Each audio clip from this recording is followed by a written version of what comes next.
2 bowls chole తీసుకొని 4 glass water ఒక రాత్రంతా నానబెట్టుకోవాలి. ఇప్పుడు కుక్కర్లో చోలేని 3 గ్లాస్ వాటర్ వేసుకొని 4 విజిల్స్ వచ్చే వరకు ఉడికించాలి. చోలే ఆల్మోస్ట్ అంతా ఉడికింది.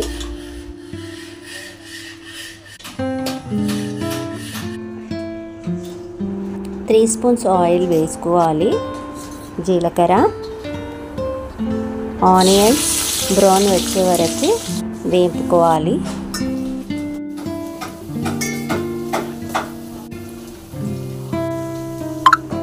వన్ స్పూన్ పసుపు,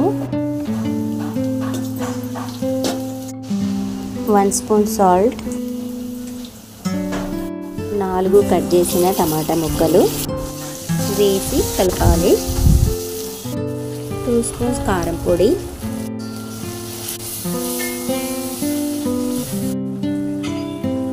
1 బౌల్ ఉడికించిన గ్రీన్ పీస్. ఇప్పుడు చోలే వేసుకొని 5 మినిట్స్ వచ్చే వరకు ఉడికించాలి. చోలే పీస్ గ్రైండ్ చేసి ఈ పేస్ట్ చోలే కర్రీలో వేసినాక ఇది చిక్కగా అవుతుంది.